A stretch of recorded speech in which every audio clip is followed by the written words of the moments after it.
ओम शांति। अव्यक्त महावाक्य है, विश्व महाराजन बनने वालों की विश्व कल्याणकारी स्टेज 21/6/72 की है। विश्व महाराजन बनने वालों की विश्व कल्याणकारी स्टेज।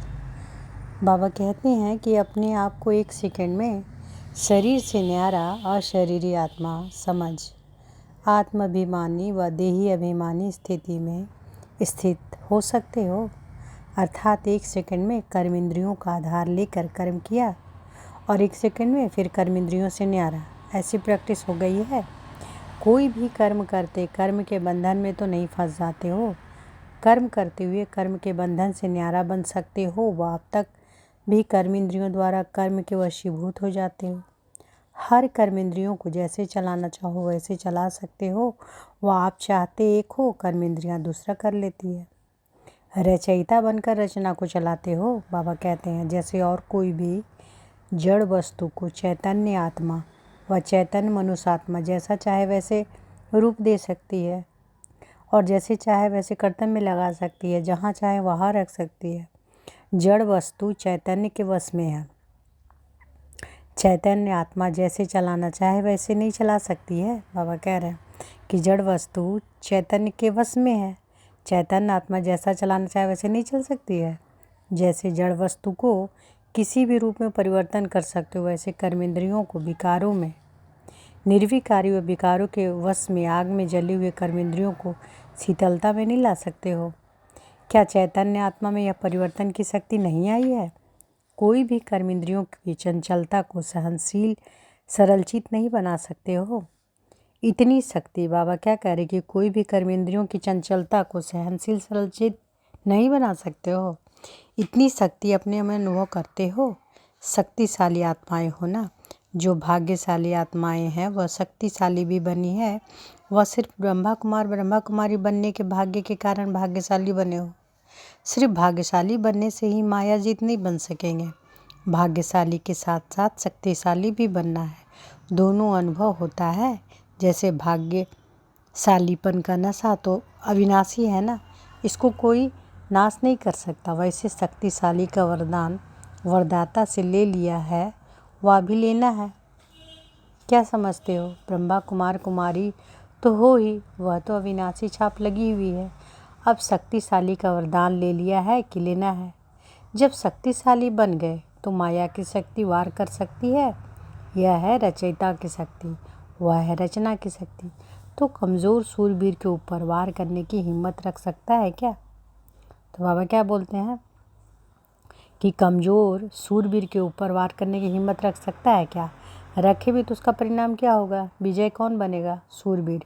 तो रचयिता की शक्ति महान है, फिर माया का वार कैसे हो सकता है? वह माया से हार कैसे हो सकती? जब अपने को शक्तिशाली नहीं समझते हो, वह सदाकाल शक्तिशाली स्थिति में स्मृति में स्थित नहीं होते, तब हार होती है। जहाँ स्मृति है वहाँ विस्मृति का आना असंभव है। जहाँ स्मृति है वहाँ विस्मृति का आना असंभव है। जैसे दिन के समय रात का होना संभव है, ऐसा अपने को बनाया है वह अब तक संभव है। कभी माया कोई वार नहीं होगा, ऐसा विनाशी निश्चय बुद्धि हो गए हो। संकल्प में भी कभी यह ना आवे कि माया कब हार खिला भी सकती है। ऐसे बन गए हो वह अभी माया आएगी तो युद्ध करके विजय प्राप्त करेंगे। अब इसको भी समाप्त करना है। जबकि दुनिया वालों को संदेश देते हो कि अब बहुत थोड़ा समय रह गया है, तो क्या थोड़ा सा समय युद्ध करने की स्टेज व युद्ध करने वाली चंद्रवंशी स्टेज समाप्त कर सूर्यवंशी स्टेज नहीं बन सकते हो? तो बाबा क्या कह रहे हैं कि दुनिया वालों को संदेश देते हो कि अब बहुत थोड़ा समय रह गया है, तो क्या यह थोड़ा सा समय युद्ध करने की स्टेज व युद्ध करने वाले चंद्रवंशी स्टेज समाप्त कर सूर्यवंशी स्टेज नहीं बन सकते हो? सूर्यवंशी अर्थात ज्ञान सूर्य की स्टेज। सूर्य का कर्तव्य क्या होता है? सूर्य तो सभी को भस्म कर देता है। सूर्यवंशी स्टेज अर्थात सर्व विकारों को भस्म कर सदा विजयी बनने की स्टेज। तो अब अपनी कौन सी स्टेज समझते हो? सूर्यवंशी हो या चंद्रवंशी हो? अगर युद्ध करने के समय देना पड़ता है तो चंद्रवंशी स्टेज कहेंगे। अब तक अपने आप प्रति भी समय देते रहेंगे तो बाप के मददगार बन, प्रैक्टिकल में मास्टर, विश्व कल्याणकारी बन। विश्व के कल्याण प्रति सारा समय कब देंगे? लास्ट स्टेज कौन सी है? विश्व कल्याणकारी की है ना। अब यह प्रयत्न करो, दिन रात संकल्प सेकंड विश्व के कर्तव्य में व सेवा में जाए। अब यह प्रयत्न करो, दिन रात संकल्प सेकंड विश्व के कर्तव्य में व सेवा में जाए। तो बाबा कहते हैं कि अब प्रयत्न करो, दिन रात संकल्प सेकंड विश्व के कर्तव्य में व सेवा में जाए। जैसे लौकिक रीति में भी जब लौकिक रचना के रचयिता बनते हैं तो रचयिता बनने से अपने तरफ समय देने के बजाय रचना की तरफ ही लगाते। इसके तो अनुभवी हो ना। अगर अति रोगी, अति दुखी, अति अशांत रचना होती है तो रचयिता माँ बाप का पूरा अटेंशन उसी प्रति रहता है ना। अपने आप को जैसे भूले होते।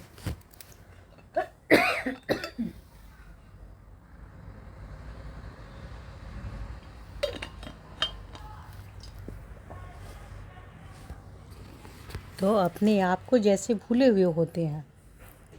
तो बाबा क्या करें? अगर अति रोगी, अति दुखी, अति अशांत रचना होती है तो रचयिता माँ बाप का पूरा अटेंशन उसी प्रति रहता है ना। अपने आप को जैसे भूले हुए होते हैं। वह तो है हद की रचना, लेकिन आप तो बेहद विश्व के मास्टर रचयिता हो ना। पहले अपने प्रति समय दिया, लेकिन अब की स्टेज मास्टर रचयिता की है। सिर्फ एक दो की बात नहीं, पूरे विश्व की आत्माएं दुखी, अशांत, रोगी, परेशान है, भिखारी हैं।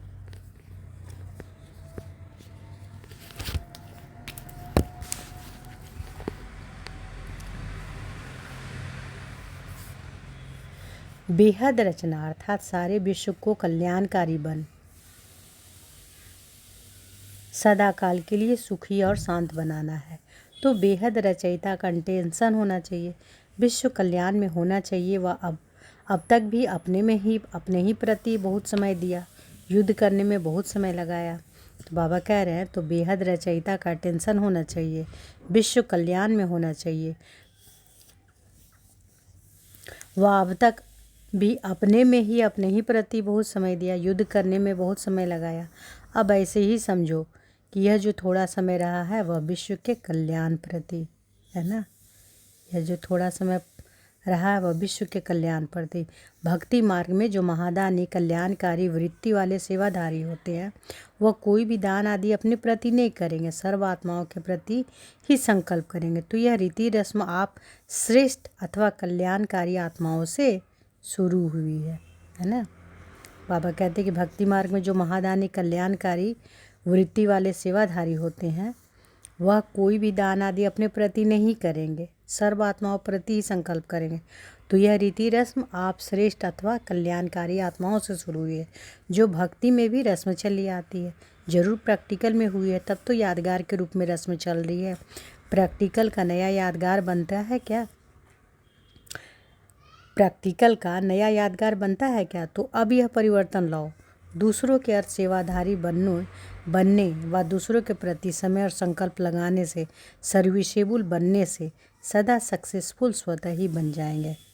तो बाबा क्या कह रहे हैं कि अब यह परिवर्तन लाओ, दूसरों के अर्थ सेवाधारी बनने से, दूसरों के प्रति समय और संकल्प लगाने से, दूसरों के प्रति समय और संकल्प लगाने, सर्विसेबल बनने से सदा सक्सेसफुल स्वतः ही बन जाएंगे। क्योंकि अनेक आत्माओं को सुखी व शांत बनाने का रिटर्न प्रत्यक्ष फल के रूप में स्वतः ही प्राप्त हो जाता है। जब सेवा करेंगे तो इसका खाता भी जमा होगा और सेवा के प्रत्यक्ष फल की प्राप्ति स्वतः ही प्राप्त हो जाएगी। तो क्यों ना सदा सेवाधारी बनो, तो अपनी उन्नति स्वतः ही हो जाएगी, करनी नहीं पड़ेगी। दूसरों को देना अर्थात स्वयं में भरना, दूसरों को देना अर्थात स्वयं में भरना। तो स्वयं अपनी उन्नति के लिए अलग समय क्यों लगाते हो? एक ही समय में अगर दो कार्य हो जाए, डबल प्राप्ति हो जाए, तो सिंगल प्राप्ति में समय क्यों लगाते हो, है ना। एक ही समय में अगर दो कार्य हो जाए, डबल प्राप्ति हो जाए, तो सिंगल प्राप्ति में समय क्यों लगाते हो? तो बाबा ये जो वाक्य बोले हैं ना, तो बाबा का महावाक्य से हमको इस बात का याद आ गया कि जब मैं अव्यक्त महावाक्य की बुक सारा मंगाई थी तो पढ़ती थी, तो कभी पढ़ती थी कभी नहीं पढ़ती थी। बाबा से मैं बोली कि बाबा कुछ ऐसा करो कि भाई हमको रोज़ पढ़ना है अव्यक्त महावाक्य बढ़िया से। तो ये एक तरह से टचिंग आया कि बाबा बोले कि सेवा भी करना है साथ साथ। तब ये जब इस तरह का बाबा का टचिंग आया, तब से ये हर दिन महावाक्य मैं खुद पढ़ती भी हूँ और इसको रिकॉर्ड कर अपलोड करती हूँ, ताकि ज़्यादा से ज़्यादा लोग बाबा के महावाक्य को सुन सके, समझ सके और उसे अपने जीवन में उतार सके, धारण करे, है ना। बाबा के अव्यक्त महावाक्य बहुत ही इसमें गुही पॉइंट रहती है। तो हर दिन एक अव्यक्त महावाक्य ज़रूर पढ़ना चाहिए। तो बाबा क्या कह रहे हैं, एक ही समय में, तो एक ही समय में 2 कार्य हो गया ना, कि मैं खुद भी पढ़ रही हूँ और सेवा के अर्थ मैं रिकॉर्डिंग भी कर रही हूँ। तो शुक्रिया बाबा कि ये टचिंग आपने हमें दिया। तो बाबा कहते हैं एक ही समय में अगर 2 कार्य हो जाए, डबल प्राप्ति हो जाए, तो सिंगल प्राप्ति में समय क्यों लगाते हो? सारे दिन में विश्व कल्याण के प्रति कितना समय देते हो? कितना समय देते हो? ब्राह्मणों का यह अलौकिक जन्म ही किस लिए है? विश्व कल्याण अर्थ है ना। तो बाबा कहते हैं कि सारे दिन में विश्व कल्याण के प्रति कितना समय देते हो? ब्राह्मणों का यह अलौकिक जन्म किस लिए है? विश्व कल्याण अर्थ है ना। तो यह जिस प्रति जन्म है वह कर्म क्यों नहीं करते हो? बाबा कहते हैं एक महावाक्य में बोले थे ना कि ये है मरजीवा जन्म है, ईश्वरीय कार्य के लिए ये हमें तन मिला है ना। ये मरजीवा जन्म ईश्वरीय कार्य के लिए मिला है। ये हमेशा स्मृति में रहनी चाहिए। तो बाबा कहते हैं कि विश्व कल्याण अर्थ है ना, जिस प्रति जन्म है वह कर्म क्यों नहीं करते? जैसे देखो, जिस स्कूल में जन्म लेते हो, स्कूल के संस्कार जन्म लेते ही स्वतः हो जाते हैं।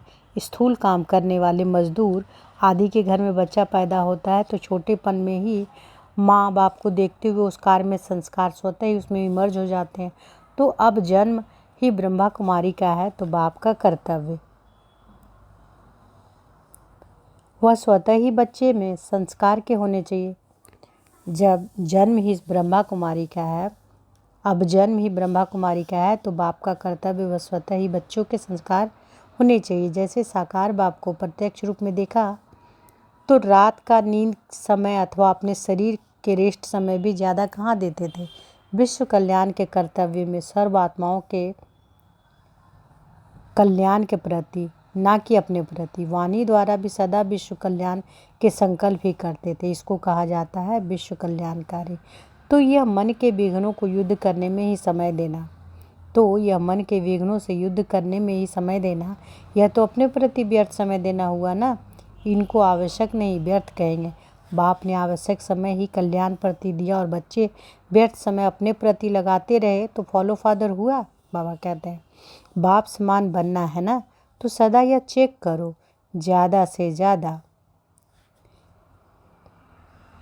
क्या, लेकिन सदा ही समय और संकल्प विश्व कल्याण प्रति लगाते हैं। ऐसे सदा विश्व कल्याण के निमित्त समय संकल्प लगाने से क्या बनेंगे? विश्व महाराजन, है ना। तो बाबा क्या कह रहे हैं कि बाप समान बनना है ना, तो सदा यह चेक करो कि ज़्यादा से ज़्यादा तो क्या, लेकिन सदा ही समय और संकल्प दोनों विश्व कल्याण प्रति लगाते हैं। ऐसे सदा विश्व कल्याण के निमित्त समय और संकल्प लगाने वाले क्या बनेंगे? विश्व महाराजन। अगर अपने प्रति ही समय लगाते रहते हैं तो विश्व महाराजन कैसे बनेंगे? तो विश्व महाराजन बनने के लिए विश्व कल्याणकारी बनो। जब इतने बिजी हो जाएंगे तो क्या व्यर्थ समय और संकल्प आएगा? व्यर्थ स्वतः ही समाप्त हो जाएगा और सदा समर्थ संकल्प चलेंगे। सदा विश्व सेवा में समय लगेगा। इस स्टेज के आगे छोटी छोटी बातों में समय देना व बुद्धि की शक्ति व्यर्थ गंवाना क्या बचपन का खेल नहीं लगता है? लौकिक रीति में भी रचयिता हद के ब्रह्मा बनते हैं। विष्णु भी बनते हैं लेकिन शंकर नहीं बनते। ऐसे ही हद की स्थिति में रहने वाले भी व्यर्थ संकल्पों के रचता बनते हैं। पालनहार भी बनते हैं लेकिन विनाशकारी नहीं बन सकते, क्योंकि हद की स्थिति में स्थित हो। अगर बेहद की स्थिति में स्थित रहो तो अपने अंदर की बात को छोड़ो, लेकिन सारे विश्व से व्यर्थ विकल्प और विकर्म का विकार विनाश कराने वाले विनाशकारी बन सकते हैं। लास्ट स्टेज है विनाशकारी। विनाशकारी तब बनेंगे जब कल्याणकारी बनेंगे। ऐसी स्थिति है ना, हद को अब छोड़ चुके हो ना। अच्छा, ऐसे सदा विश्व कल्याणकारी स्मृति या सेवा में स्थित रहने वाले महान आत्माओं को नमस्ते। ओम शांति।